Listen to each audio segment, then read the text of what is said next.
Rhaena Targaryen has a few things in common with her cousin, Aemond. From a young age, both Rhaena and Aemond wanted a dragon. A dragon is the symbol of House Targaryen, the glorious reminder of their connection to old Valyria and Aegon the Conqueror. Dragons are the reason the Targaryens are seen as closer to gods than men, because they are effectively the nuclear weapons of this world. In the cases of Aemond and Rhaena, they didn't have a dragon, the thing that sets them apart from regular people. This lack of a dragon severely impacted their characters moving forward, and continues to impact Rhaena years later during the events of Season 2. Having a dragon means so much to Rhaena that when faced with the mere possibility of claiming one, even after having faced near-death experiences with others, she was willing to abandon her siblings, all for a chance that could lead to her death if things go awry. As a child, Rhaena wanted to claim her dead mother's dragon, Vhagar, once ridden by the father of King Viserys and Daemon, Balon the Brave. But Aemond had the same idea and got there first. This, coupled with a few other actions, caused a fight to break out, a child to be maimed, and really solidified the Greens as a looming threat, as they now have the largest dragon in the world on their side. But what if all those years ago, instead of Aemond, it was Rhaena who claimed the great dragon Vhagar? If you guys like what I have to say today, feel free to drop a like, subscribe for more videos, and without further delay, let's get into it. So, if we're going to be honest, there is no guarantee that this would have ever worked out for her. In the latest season, spoilers by the way if you haven't seen it yet, we come to know that just having Targaryen blood, while helpful, is no guarantee that a dragon will just bond to you. What it takes for a rider to bond to a dragon is still a bit of a mystery, but from Rhaenyra's conversation with Baela, we know that Daemon failed to claim a dragon, and he is one of the purest Valyrians when it comes to blood. He tried to claim the dragon Meleys, who once belonged to his mother, Alicent Targaryen, who died after giving birth when he was very young. But Meleys refused Daemon and took Rhaenys as a rider instead, even though she's half Baratheon. We also know that Rhaena tried to claim Sea Smoke at 14 and it nearly killed her. Now there is some room for debate when it comes to that. We know from Season 1 that Laenor faked his death and Sea Smoke was his dragon, and dragons don't tend to take other riders while their current ones are still alive. So maybe that's why he refused her, but assuming that Laenor was dead at that point, it could just be another case of a dragon being picky. Either way, with all that being said, there is no real way to know if Vhagar realistically would have accepted Rhaena the same way she accepted Aemond, even if she is Laena's daughter. As we saw with Meleys and Daemon, blood ties don't seem to matter. Maybe they did for Sea Smoke, considering who Adam really is. In this new timeline, we'll say that for whatever reason, while Aemond desperately wants a dragon, he does not pursue Vhagar. Maybe he thinks that she's too much for him to handle, which I honestly doubt knowing his character, even when it comes to his young self. Aemond has always been a bit daring. I mean, this is the guy who wanted a dragon so bad he was willing to walk into the dragon pits alone, and apparently he's done that multiple times as well.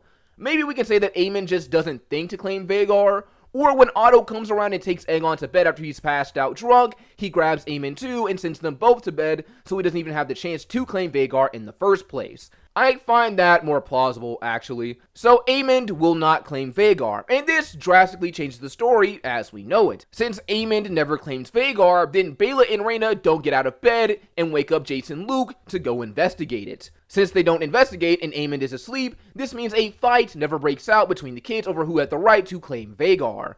Aemond never insults Rhaena, and she never attacks him.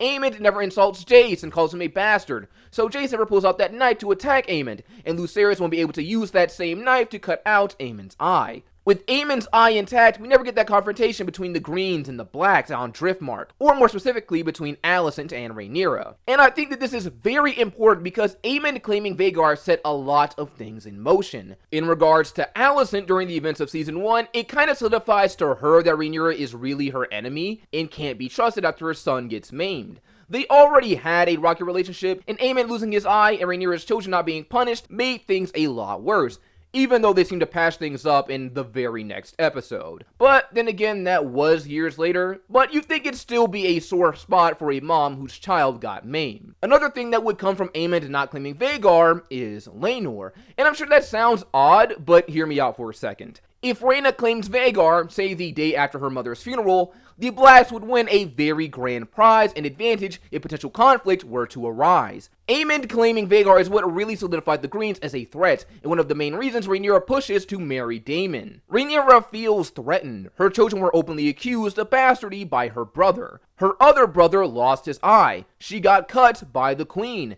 Everything that happened after Aemond claimed Vhagar let Rhaenyra know that the gloves are pretty much off at this point. But she seems to have forgotten that in Season 2 for some odd reason. And with the addition of the largest dragon in the world to their arsenal, Rhaenyra knew that she'd need help in the future. So she marries Daemon to strengthen her claim to the Iron Throne and give herself a well-seasoned dragon rider. And this was kinda needed since Laenor was falling apart and felt like a failure as a father.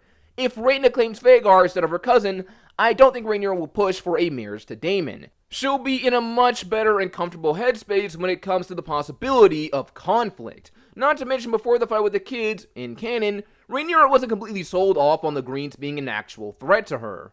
It was only after Aemond got Vhagar, the kids fought, Aegon exposing them, and then her getting cut that she began to see them as truly dangerous. Now that the catalyst, which was Aemond claiming Vhagar, has changed, those events never happened, and Rhaenyra no longer has that feeling of pending dread, so she may not see marrying Daemon as necessary, even if she is in love with him. So Rhaenyra has less reason to send Laenor away and fake his death, so the son of the sea snake probably gets to stay relevant to the story.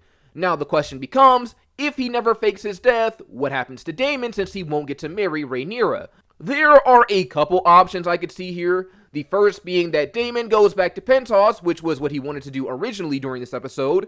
The second possibility is that maybe Rhaenyra convinces Daemon to stay with her on Dragonstone, considering that they're attracted to each other and they did just sleep together. If Daemon stays with Rhaenyra, I could easily see him becoming her new lover and helping her sire more children. Since Laenor is alive, these kids would be called Velaryons, not Targaryen.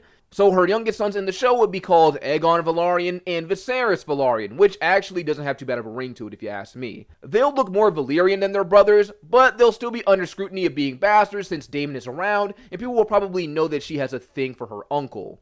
Also, since Laenor is alive, we can cut that whole petition for Driftmark in episode 8 out, since Laenor will remain the undisputed heir as Corlys' son, and by extension, Lucerys will remain the undisputed heir as well, unless Daemon still decides to make a problem with it down the road. Some other things to think about here are some of the characters, like Rhaena and Aemond. How did their stories change because of this change in events? I think for Rhaena, finally having a dragon would end up changing her since this was her biggest insecurity as a kid, and when she gets older as well. Rhaena will become a much more confident person, and who wouldn't when you're riding the largest dragon in the world? Then there's Aemond, who hasn't lost his eye, but also has no dragon.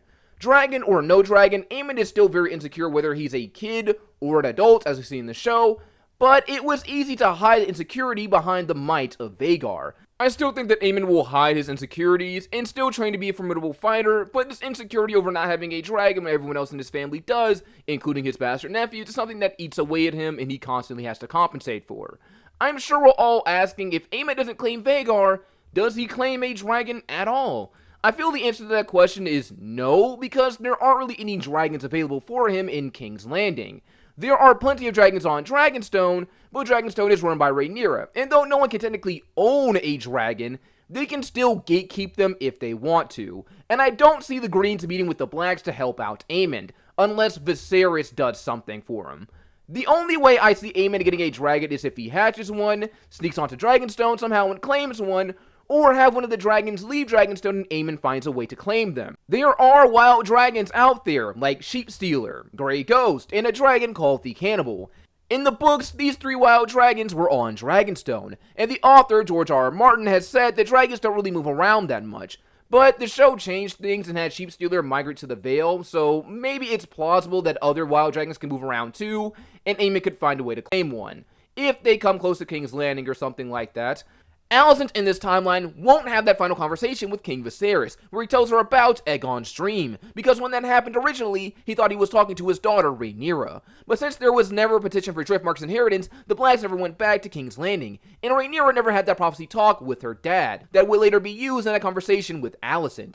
This means that Alicent doesn't go to the council and say that he wanted Aegon to be king, but that honestly hardly matters since Otto and the council were always planning to make Aegon king, regardless of what Viserys wanted. So that all stays the same for the most part. So the dance still happens, but it will be vastly different. The Blacks have an overwhelming advantage with Vhagar on their side, and physically could easily overpower the Greens in combat, especially if Aemond remains dragonless like Rhaena did in canon.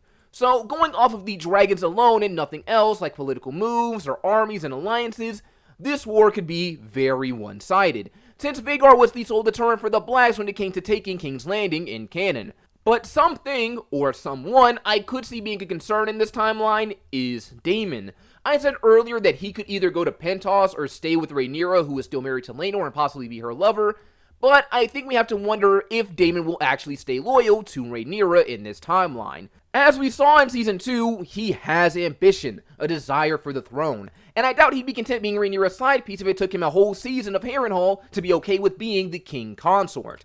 So I could potentially see there being conflict within Team Black through Daemon if he believes Rhaenyra and Laenor are unfit rulers. I also think that with Vhagar on their side and the advantage of dragons, he'll definitely push harder for an assault on the Greens and King's Landing. Another thing to mention is that since Aemond doesn't have Vhagar, Luke probably doesn't die in this timeline either. Honestly, there are a few possibilities as to what can happen in this timeline, but I think in this timeline the Greens are definitely fighting an uphill battle. Then again, this is a what-if scenario, and theoretically, anything is possible. Especially since in Season 2, Rhaenyra is very apprehensive when it comes to conflict, so I could see her trying to sue for peace despite having an overwhelming advantage. In Season 2, she even hopes that having new dragon riders would make the Greens give up before she fought them. So it's not too far-fetched to think this. Maybe during these peace talks, the Greens can figure out a plan to fight her or something. Either way, these are just my thoughts. I hope you guys enjoyed this video. Don't forget to like, comment, subscribe, and I will see you all next time.